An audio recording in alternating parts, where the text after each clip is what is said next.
여러분도 말씀 듣느라고 애를 쓰시는데 저는 이 말씀 준비하느라고 죽는 줄 알았습니다.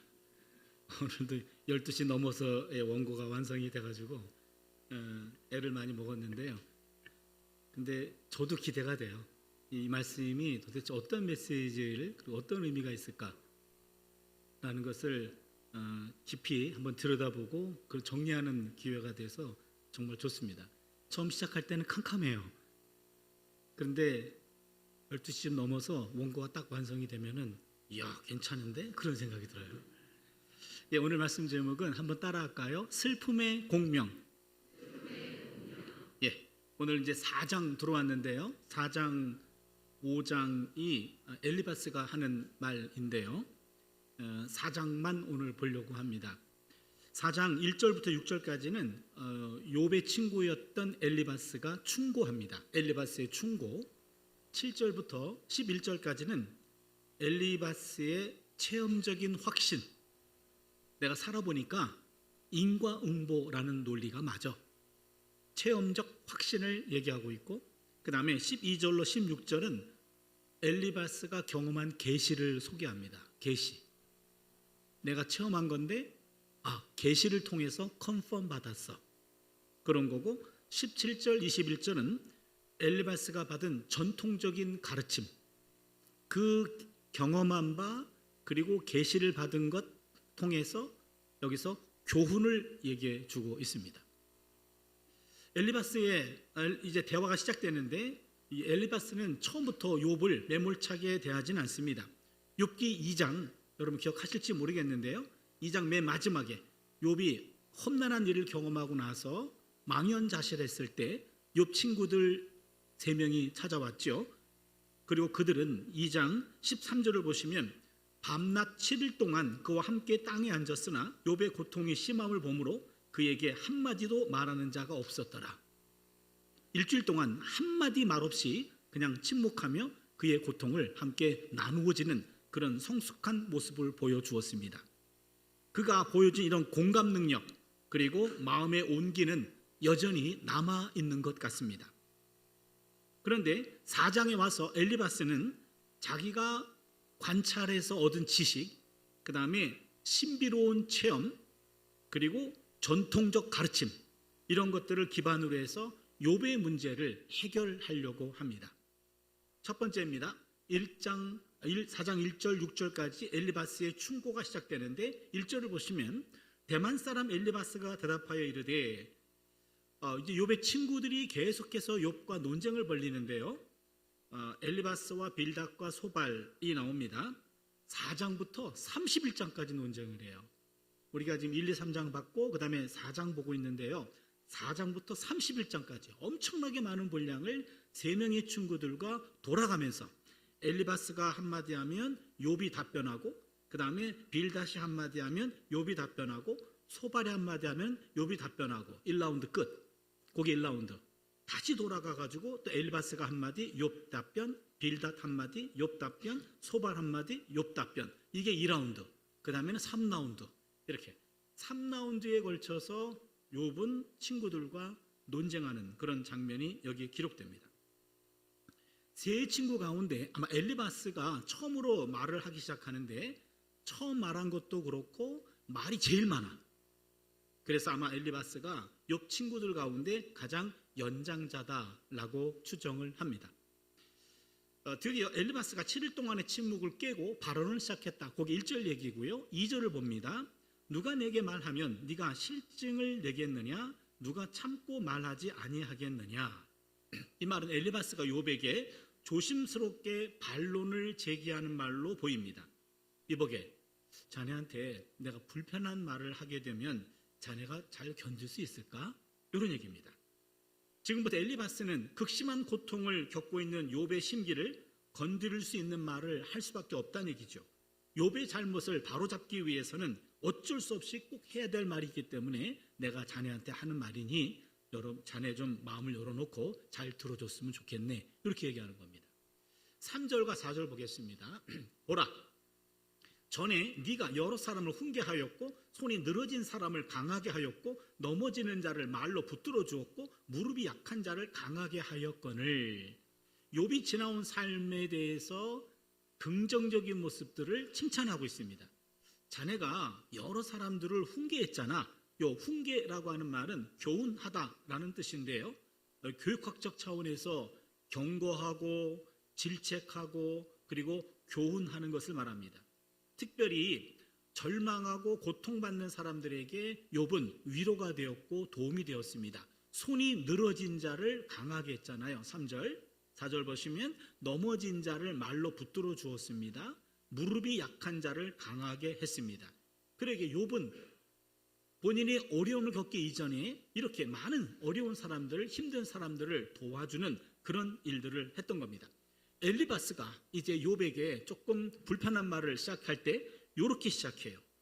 이건 두 가지 의미가 있는 것 같습니다. 첫 번째는 상대를 설득하는 기술이에요. 뭔가 좀 쓴소리를 해야 되는데 처음부터 자네 늘 그랬잖아 이러면 뭔 소리요? 그럴 거 아닙니까?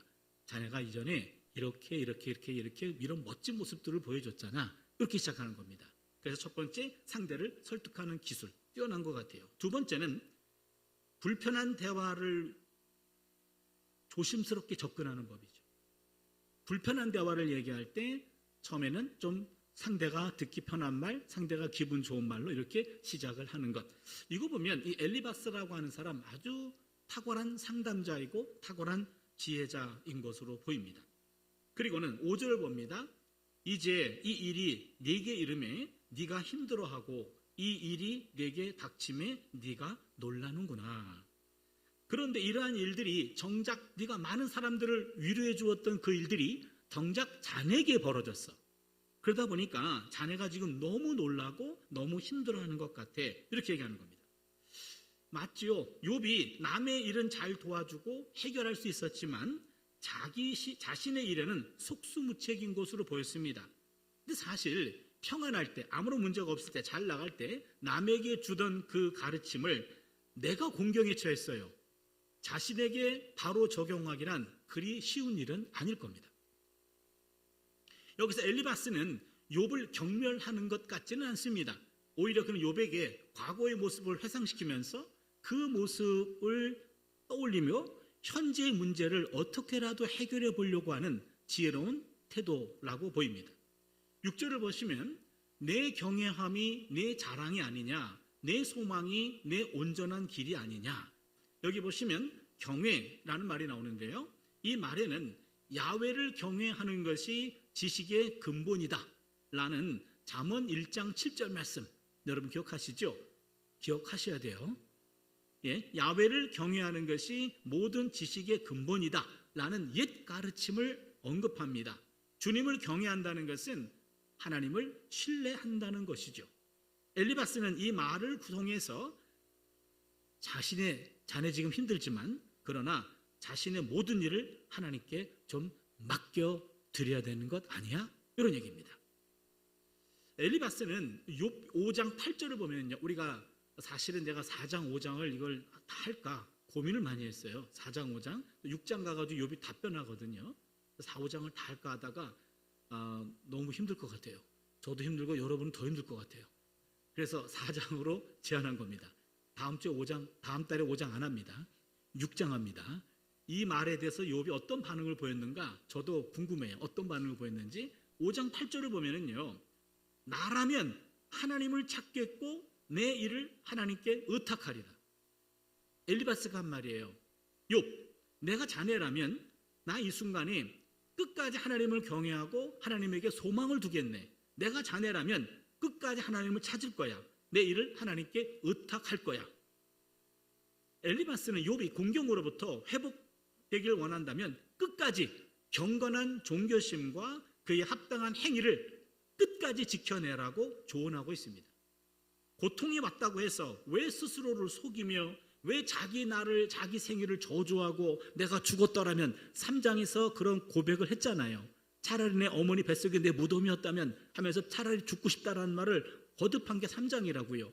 왜 그런 흐트러진 모습을 보여줘? 내가 자네라면 끝까지 내가 하나님에 대한 경외를 놓치지 않을 거야. 끝까지 하나님께 매달릴 거야. 이렇게 얘기합니다. 곤란한 환경에도 흔들리지 말아야 한다는 조언을 한 겁니다. 여기까지는 엘리바스에게 큰 문제가 없어 보입니다.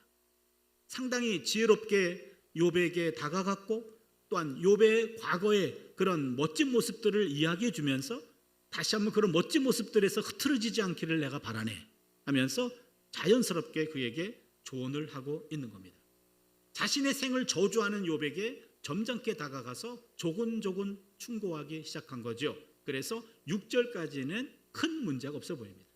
이제 7절부터 보면요, 엘리바스가 자기가 체험한 바를 이제는 노골적으로 말합니다. 여러분 7절을 보세요. 생각하여 보라, 죄 없이 망한 자가 누구인가? 정직한 자의 끊어짐이 어디 있는가? 여러분 여기 4장에서 핵심 구절이 7절입니다. 요 말을 하고 싶었던 겁니다. 이보게, 생각해보게, 죄 없이 망한 자가 누구인가? 정직한 자가 끊어지는 것 자네 보았나? 이런 얘기입니다. 한마디로 말하면 인과응보 논리를 말합니다. 잘 나가던 욥에게 이런 험악한 일이 벌어진 것은 욥이 죄를 지었기 때문이고 욥이 하나님 앞에서 정직하지 못했기 때문이라는 겁니다. 한마디로 말하면, 한마디로 엘리바스는 인과응보를 믿는 정의의 수호자입니다.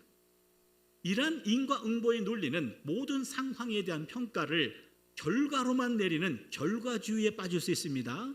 여러분 잘 들으세요. 인과응보라는 말이 다 틀린 말은 아닌데 다 맞는 말이 아니라는 거죠. 결과만 가지고 얘기한다는 겁니다. 이러한 사고는 이거에 대한 정반대 결론도 막을 수 없어요. 현재의 번영과 행복을 누리고 있는 사람은 모두 선하다는 거죠. 말을 바꾸면. 그렇죠? 결과만 놓고 본다면 이런 말을 부정할 수 없어요. 현재 번영하고 행복을 누리는 사람들은 다 선한 사람들이야, 의로운 사람들이야, 완벽한 사람들이야. 이런 결과를 막을 수가 없어요. 근데 이 말은 옳은 말이 아니잖아요. 이런 주장은 얼핏 수긍은 가지만 따지고 보면 옳지는 않습니다. 과연 우리 현실에 죄 없이 망한 자가 없을까요? 8절을 봅니다. 내가 보건대 악을 밭갈고 독을 뿌리는 자는 그대로 거두나니. 내가 인생을 살아봤는데 이보게 악을 밭갈고 독을 뿌리는 자가 그대로 거두는 거 아닌가? 라는 7절과 8절은 같은 맥락입니다.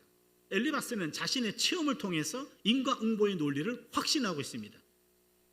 엘리바스의 확신은 세상의 모든 사람들의 경우를 직접 관찰하고 도출한 결론이 아니고 이론적인 추론에 불과합니다. 나쁜 것을 뿌리면 나쁜 결과를 맺는다. 나는 말을 뒤집어서 나쁜 결과를 맺는 것을 보니 나쁜 것을 심은 것이 분명하네. 이렇게 이야기한 겁니다. 그러나 악인에게 징벌이 찾아온다는 말과 고난을 겪는 사람들은 모두 악인이다라는 말은 같은 말이 아니에요. 악인에게 징벌이 찾아온다라는 말과 고난 겪는 사람은 모두 악인이다, 같은 말 아닙니다. 이 말은 곰곰이 따지고 보면 다 맞는 말은 아닙니다. 여기부터 엘리바스의 말은 조금씩 문제가 있어 보입니다. 그리고는 구절을 봅니다.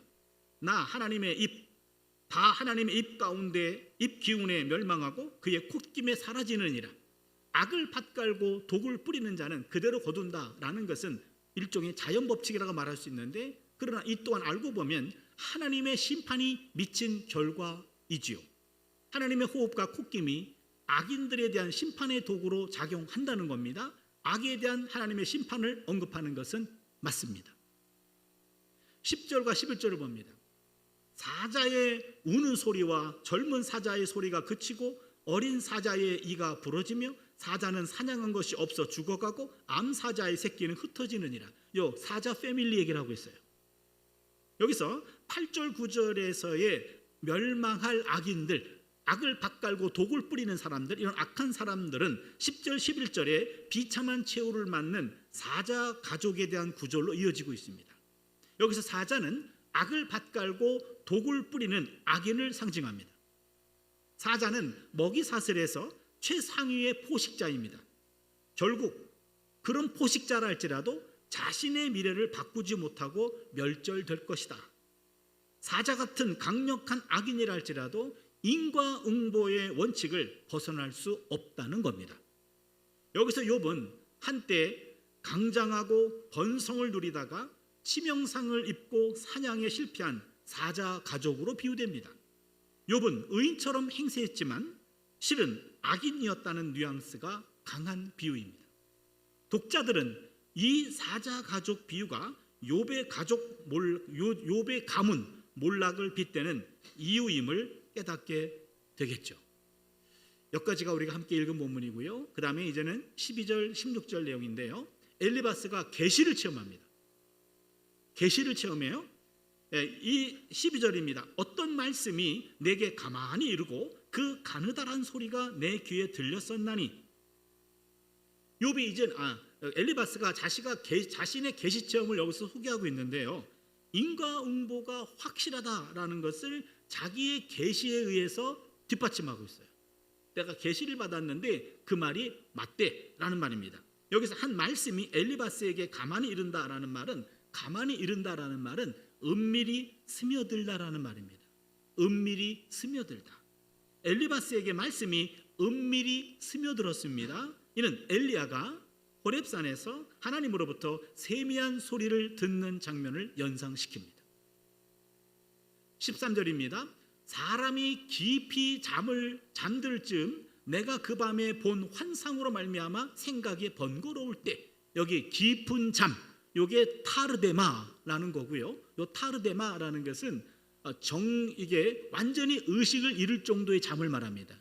하나님이 최초의 인간을 재우시고 거기서 갈비를 뜯어다가 최초의 여성을 만들었죠. 그때 그 잠이 타르데마예요. 그러니까 여러분, 어떤 분은 나는 잠잘 때 업어가면은 난 잠잘 때 업어가도 몰라, 그런 사람 있죠. 아마 갈비 뜯으면 깰걸요. 그렇죠. 근데 깨지 않는 거의 코마 상태에 해당한, 거의 마취 상태에 해당한 것이 요 타르데마예요. 요 단어를 썼습니다. 깊은 잠들 즈음에 환상으로 말미암아 생각이 번거로울 때, 요 현상은요, 아브라함이 환상 중에서 깊은 잠에 들었을 때 하나님의 계시를 경험한 창세기 15장의 내용과 거의 같아요. 그러니까 여기서도 지금 아브라함의 환상 체험을 나도 했다라는 말이에요. 앞서 12절에서는 엘리야의 세미한 소리를 듣는 체험을 내가 했어. 한때는 깊은 잠에 빠져서 환상 중에 하나님의 말씀을 내가 들었어. 이건 아브라함 체험을 얘기합니다. 그 다음에 14절을 보시면 두려움과 떨림이 내게 이르러서 모든 뼈마디가 흔들렸느니라. 하나님으로부터 계시를 받을 때 두려움과 떨림을 경험했다는 것, 몸이 격렬히 일으켰다는 겁니다. 신비롭고 불가사의한 체험은 종종 두려움을 동반하게 됩니다. 그런데 여기 보시면 모든 뼈가 흔들렸다라는 게 나옵니다. 요거는 예레미야가 하나님 말씀을 받을 때 경험한 사건과 비슷합니다. 예레미야 23장 9절을 보면은요, 선지자들에 대한 말씀이라 내 마음이 상하며 내 모든 뼈가 떨리며 내가 취한 사람 같으며 포도주에 잡힌 사람 같으니 이는 야훼와 그의 거룩한 말씀 때문이라. 하나님의 말씀을 체험할 때 예레미야도 뼈가 떨렸어요. 그러면은 여기 나와 있는 14절도 이거는 예레미야가 계시를 체험할 때 현상입니다. 15절을 보시면 그때 영이 내 앞을 지나가며 내 몸이 털이 쭈뼛하였느니라. 영이 자신 앞을 지나가는 걸 느꼈습니다. 털이 곤두섰어요. 16절을 보니까 그 영이 서 있는데 나는 그 형상을 알아보지는 못하여도 오직 한 형상이 내 눈앞에 있었느니라. 그때 내가 조용한 중에 한 목소리를 들으니, 눈에 뭔가가 있었어요. 그런데 뭔지는 몰라요. 있기는 있는데 뭔지는 몰라요. 그리고 거기서 조용한 소리가 들려요. 모세의 떨기나무 사건과 비슷합니다. 모세가 떨기나무를 목격하면서 두려워하면서 하나님의 얼굴을 보지 못하고 얼굴을 가리면서 말씀만 들었던 사건, 출애굽기 3장에 나와 있는 사건입니다. 따라서 엘리바스의 계시 체험은요, 이게 보통 체험이 아니에요. 다양한 체험들이 총망라되어 있네요. 12절의 가느다란 소리는 엘리야의 호렙산 경험을 떠올리고, 13절의 깊은 잠 속에서 환상을 보았다라는 것은 아브라함의 환상 중 계시 체험을 연상시키고, 14절에 모든 뼈가 흔들렸다라는 말은 예레미야의 말씀 체험과 오버랩되고요. 16절에 형상을 보지 못하고 조용한 소리만 청취한 것은 모세의 떨기나무 사건에서 하나님 모습 보지 못하고 말씀만 듣는 사건을 생각하게 합니다. 그렇다면 이 체험이 보통 체험이 아니에요. 이러한 성경의 위대한 인물들의 경험, 이런 체험에 견줄 수 있는 엘리바스의 계시 체험은 권위가 있고 확실하다라는 거예요. 내가 이게 지금 엘리바스의 계시 체험은 엘리야급이고 아브라함급이고 예레미야급이고 모세급이라는 겁니다. 그렇다면은 인과응보 논리라고 하는 것은 하나님의 계시를 통해서 이 계시도 이 네 명의 위대한 인물들이 경험했던 계시 체험 현상과 거의 비슷해요. 이걸 통해서 내가 하는 말, 인과응보 논리라는 말, 이건 확실해라는 것을 여기서 지금 단도리를 이렇게 도장을 찍고 있는 겁니다. 마지막입니다. 17절 21절입니다. 엘리바스가 받은 전통적인 가르침입니다. 거기서 나온 가르침입니다. 17절입니다. 사람이 어찌 하나님보다 의롭겠느냐, 사람이 어찌 그 창조하신 이보다 깨끗하겠느냐. 이것도 핵심입니다. 4장에서 아까 7절이 핵심이고 17절도 엘리바스가 강조하고 싶은 핵심입니다. 사람이 어찌 하나님보다 의롭겠느냐, 사람이 어찌 그 창조하신 이보다 깨끗하겠느냐. 엘리바스가 계시로 들은 내용을 소개합니다. 이 단락의 핵심은 17절이라고 말씀드렸죠. 사람이 하나님보다 의로우며 그의 창조주보다 정결하겠느냐는 수사적 질문은 사람이 하나님보다 절대 의롭거나 정결할 수 없다는 이야기죠. 맞는 말이죠. 엘리바스의 이 주장은 인간의 불완전성과 죄악에 대한 일반 논증입니다. 인간은 불완전해요. 또한 인간은 죄성에서 벗어날 수 없다는 얘기입니다. 이러한 질문을 통해서 욥과 같은 인생들이 종종 주장하는 스스로의 무죄함에 대한 생각이 근본적으로 잘못됐다라는 것을 지적하는 거죠. 모든 인간들은 다 불완전해. 그리고 모든 인간들은 다 죄인인데 네가 아무런 죄가 없이 고난당하는 거라고? 그따위 얘기하지 마세요. 그런 얘기예요. 이 말은 틀린 말은 아닙니다. 시편 기자도 주의 눈앞에는 의로운 인생이 하나도 없나이다. 143편 2절에서 말하고 있습니다. 아무리 의로운 욥이라고 해도 창조주의 완전함에 비추어 보면 결코 완전하게 의로운 것은 아니기 때문에 욥은 자신의 고통을 당연하게 받아들여야 한다라는 논리죠. 하나님 앞에서는 누가 하나님보다 의롭다 할 수 있겠는가? 네가 무죄함 속에서 벌을 받는다고 생각하지만 하나님 앞에서 의로운 무죄한 사람은 없잖아. 의로운 사람은 없잖아. 그렇다면은 너가 잘못한 거잖아. 그런 얘기입니다. 18절입니다. 하나님은 그의 종이라도 그대로 믿지 아니하시며 그의 천사라도 미련하다 하시나니.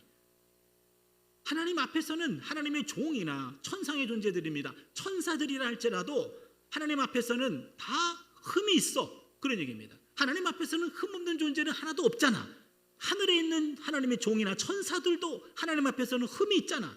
그런데 19절 보세요. 하물며 흙집에 살며 티끌로 털을 삼고 하루살이 앞에서라도 무너질 자이겠느냐. 하물며 흙집에 살아요. 바로 흙으로 만들어진 인간을 말합니다. 인간들은 흙집에 살잖아. 하루살이보다 더 빨리 사라지는 연약하고 허무한 존재가 아닌가? 천상의 존재들도 하나님 앞에서는 흠이 있는데 땅에 속한 인생들이 하나님 앞에서 다 흠이 있을 수밖에 없는 건 아니야? 이렇게 얘기한 겁니다. 이것도 지금 뭐 빠져나갈 방법이 없어요. 틀린 말은 아니잖아요. 20절입니다. 아침 저녁 사이에 부스러져 가루가 되며 영원히 사라지되 기억하는 자가 없으리라. 사람이란 아침부터 저녁 사이에 부서져 없어지고 기억해줄 이 없이 사라진다. 천사의 존재와 비교해서 인간은 쉽게 사라질 운명이라는 얘기입니다. 인간은 허약하고 허무한 존재라는 거죠. 이 또한 틀린 것은 아니죠. 우리가 기껏 살아야 한 100년 사는 거 아닙니까? 그러나 살아보니까 인생이 빨리빨리 지나가잖아요. 그렇지 않습니까? 그러면은 하루를 천년같이, 천년 하루같이 보내는 하나님의 시간표에 따라 본다면 하루살이만도 못한 우리 인생이 바로 인간들의 인생이 아닌가. 21절입니다. 장막줄이 그들에게서 뽑히지 아니하겠느냐. 그들은 지혜가 없이 죽느니라. 장막줄이 끊어진다라는 말은 바로 죽음을 맞이한다라는 말입니다. 결국 지혜 없이 죽게 된다. 즉 갑자기 사라지는 인생들은 그들에게 다가올 일이나 죽음에 대해서 어떤 예측도 대처도 하지 못하고 죽음에 이르게 됨을 말합니다. 17절의 질문을 통해서 엘리바스는 사람이 하나님보다 의로울 수 없고 창조자보다 더 정결할 수 없다라고 주장합니다. 이러한 주장에 사람이 가지고 있는 연약성 때문에 사람은 하나님 앞에서 의로움을 주장할 수 없다라는 인식이 깔려 있습니다. 욥이 죄인인가 아닌가를 묻기 전에 그가 사람이기 때문에 자신의 의로움을 주장하는 항변은 하나님 앞에서는 허용될 수 없다라는 말이죠. 사실 사람이 오래 산다고 하지만 결국 지혜를 구하지 못하고 죽는 존재인 건 맞는 것 같아요. 모든 인간은 알지 못하고 죽습니다. 세상의 신비와 섭리를 알지 못하고 죽습니다. 인간의 유한성은 단지 언젠가는 죽는다는 데 있기보다는 인생을 채 알기도 전에 죽는다는 거예요. 나이가 들면요, 인생을 완전히 이제는 통달할 줄 알았어요. 60쯤 넘어가면 인생은 이런 거요 라고 통달할 줄 알았는데, 제가 60 넘어가도요 아직도 모르겠어요. 제가 지금 모르는 거 보니까 우리 여러분 선배된 70, 80도 아마 모르실 거예요. 가장 큰 선배 90세대도 모를 것 같아요. 하나님 앞에 서는 순간까지 우리 인생이란 과연 무엇일까? 내가 제대로 사는 것일까? 늘 그거 질문하다가 다 깨닫지 못하고 고마해라 라고 불러가면 그냥 가는 것뿐이에요. 다 알지 못합니다. 많이 아는 것 같아도 모르고 가는 것이 인생입니다. 그렇다면 무지한 인간은 평생 얼마나 많은 잘못을 저지르고 있겠는가? 그 허물이 얼마나 크겠습니까? 하는 일이 모두 실수투정이잖아요. 자신도 모르게 남을 가슴 아프게 하는 일들도 많잖아요. 그러면서도 자기 잘못을 또 모르잖아요. 이것이 우리 인생의 실상임을 오늘의 우리도 부인할 수는 없습니다. 여기까지가 엘리바스의 말이에요. 말씀을 정리하려고 합니다. 오늘의 본문에 등장하는 엘리바스의 진술을 우리는 어떻게 이해해야 되는가? 결론적으로 말하면 욥기 4장부터 31장까지 욥과 욥의 친구들이 논쟁을 하는데, 욥기 42장 맨 마지막에 하나님이 결론을 말해줍니다. 그걸 보세요. 야훼께서 욥에게 이 말씀을 하신 후에 야훼께서 대만 사람 엘리바스에게 이르시되 내가 너와 네 두 친구에게 노하나니 이는 너희가 나를 가리켜 말한 것이 내 종 욥의 말같이 옳지 못함이니라. 누구 편을 들으셨나요? 욥이에요. 그러면은 4장부터 31장까지 나오는 그 수많은 친구들의 말은 거기에 참과 거짓이 섞여 있다는 얘기예요. 다 옳은 말은 아니에요. 그렇다고 다 그른 말도 아니에요. 그래서 욥기가 읽기 어렵습니다. 어디까지가 우리가 받아야 될 말씀이고 어디부터 우리가 경계해야 될 말씀인가? 그게 구분해내는 것이 어렵습니다. 욥기 저자들은 독자가 엘리바스와 같은 의견을 갖지 않기를 원하는 겁니다. 우리 세 가지를 좀 나눠보려고 합니다. 첫 번째입니다. 맞는 말도 상황에 맞지 않으면 상처가 돼요. 오늘 주보에 정리가 잘 되어 있더라고요. 맞는 말도 상황에 맞지 않으면 상처가 됩니다. 엘리바스는 잘못된 말을 한 게 아닙니다. 내가 보건대 악을 밭갈고 독을 뿌린 자는 그대로 거두나니 8절 말씀 맞는 말입니다. 17절 말씀이요. 사람이 어찌 하나님보다 의롭겠느냐, 사람이 어찌 그 창조하신 이보다 깨끗하겠느냐, 맞는 말입니다. 이런 말은 틀린 말은 아닙니다. 다 옳은 말입니다. 그러나 그가 자기 친구의 상황을 자기의 상황으로 생각하지 않습니다. 만약 고통받는 사람의 곁에서 그를 가르치려 하지 않고 아무도 버리지 않으시는 하나님의 사랑을 보여주는 누군가가 있다면 그 어려움을 이겨내는데 조금 더 쉬웠을 것 같아요. 지금 욥이 고통당하고 있는데 그거를 설명하기보다는 그냥 고통당하는 현실 자체를 그냥 받아주고 자기가 고통당하는 것 같이 느껴준다면 그게 힘이 된다는 건데, 거기다 거리를 두고 가르치고 있단 말이죠.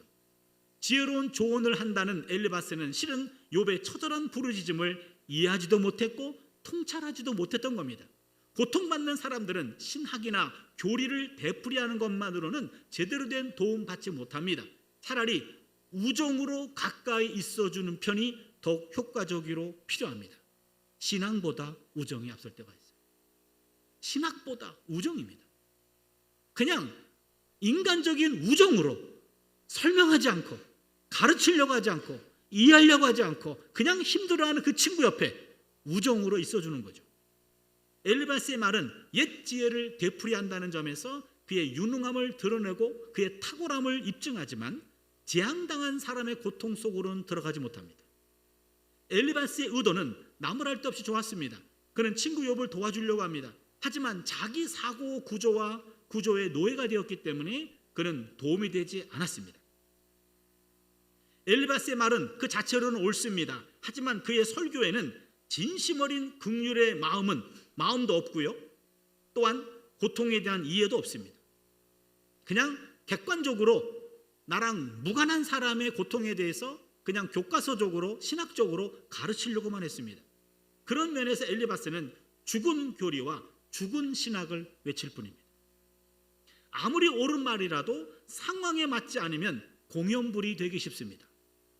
서구 기독교 문화권에서는요, 그래서 욥의 친구들이라는 관용어가 생겼답니다.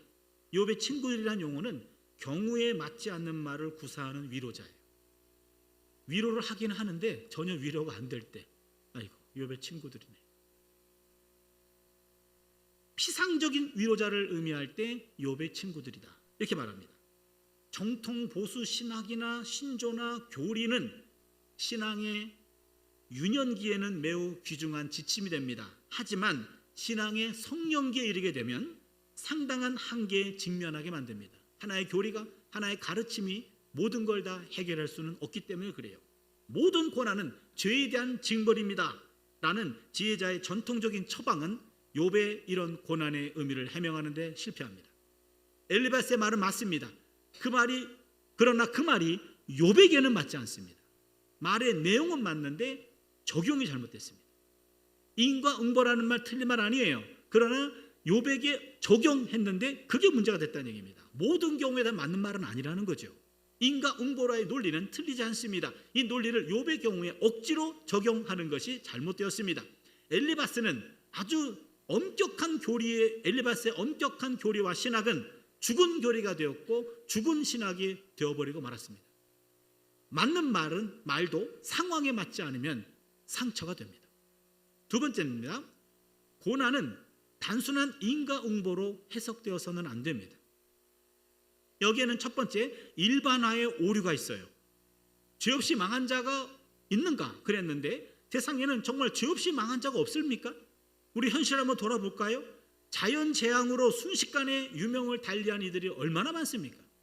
갑자기 쓰나미가 몰려와가지고 20-30만 명이 한순간에 죽었어요. 그럼 그 모두가 다 죄인입니까? 전쟁과 테러로 인해서 죽어간 사람들이, 무고한 이들이 얼마나 많습니까? 지금 중동전쟁에서 이란 지도부가 미사일 공격으로 초토화되는 공격받았을 때 그 옆에 붙어 있었던 초등학교 어린아이들 170여 명이 영문도 모르는 채 한순간에 폭탄에 산화되었어요. 그 아이들이 무슨 죄를 진 겁니까?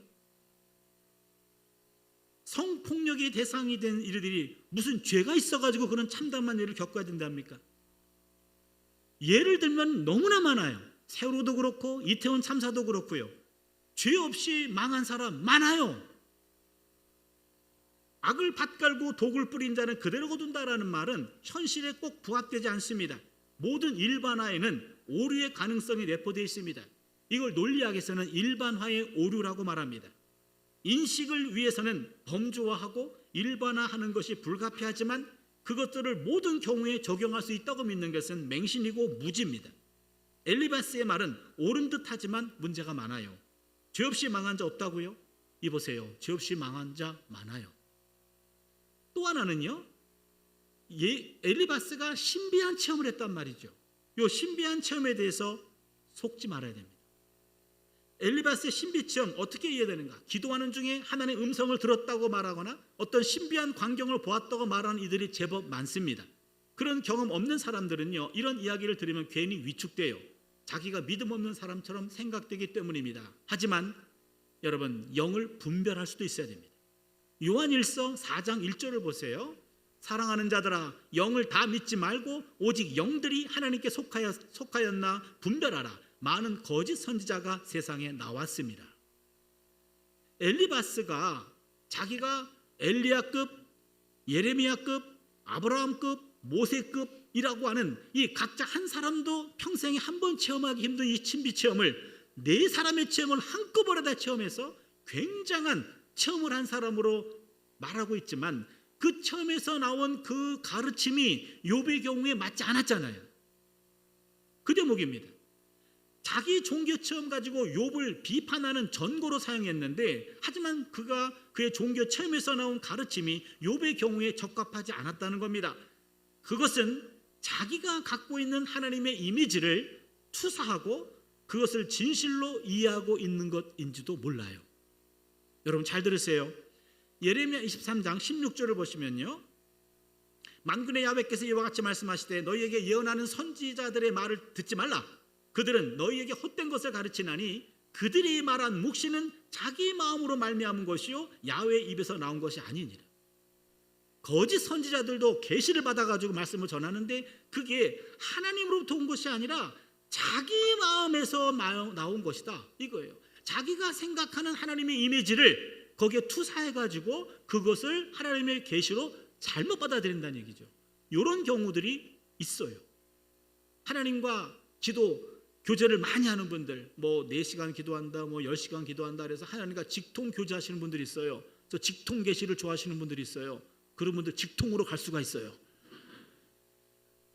하나님하고의 개인적인 만남 중요합니다. 그러나 그 만남만이 아니라 말씀이 그 비슷한 분량으로 함께 겸비돼야 돼요. 말씀으로 그것들을 컨트롤해야 된다고요. 그래서 말씀으로 그것이 여과되지 않으면 착각하거나 자기도 속아 넘어갈 수 있습니다. 아마도 엘리바스의 이런 신비 체험도 아마 그와 같은 것 같아요. 그래서 모든 고난을 단순한 인과응보로 해석해서는 안 됩니다. 내가 체험했다고 해서 그 체험이 다 옳은 건 아닙니다. 이것이 제대로 된 체험인지 영분별이 있어야 됩니다. 영분별은 말씀이 기초가 됩니다. 그리고 말씀을 기초하고 또 하나 영적 멘토가 있다면 그분에게 오픈해가지고 내가 이런 체험 어떻게 받아들여야 됩니까? 라고 또 다른 신뢰할 만한 멘토에게 검증받아야 되지, 내가 혼자서 주관적인 체험을 일반화시키고 객관화해가지고 확고히 믿는다. 그것은 문제가 많습니다. 마지막 3번째입니다. 참된 위로는 설명이 아니라 공감입니다.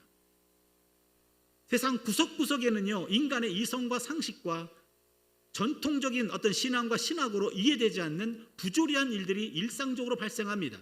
욥의 친구인 엘리바스는 욥이 겪는 기가 막힌 고난의 파도 앞에서 자신의 신학과 자신들의 신념의 도구마를 정당화하기보다는 그 상황의 참담함 앞에서 공감적인 침묵이나 연대적인 인내를 보여주었어야 합니다. 내가 알고 있는 어떤 신앙 체험 가지고 이것들을 확고히 하는 것이 아니라 이걸 내려놓고 이렇게 엄청난 일을 당한 사람 앞에서 일단은 그 마음을 읽어가면서 침묵하고 또한 연대하면서 함께 참아내는 이런 성숙한 자세가 필요했습니다. 예수님도 이해할 수 없는 참담한 인간의 불행과 고난 앞에서 섣불리 신학적 교리나 전통적인 범주로 해석하려고 하지 않았습니다.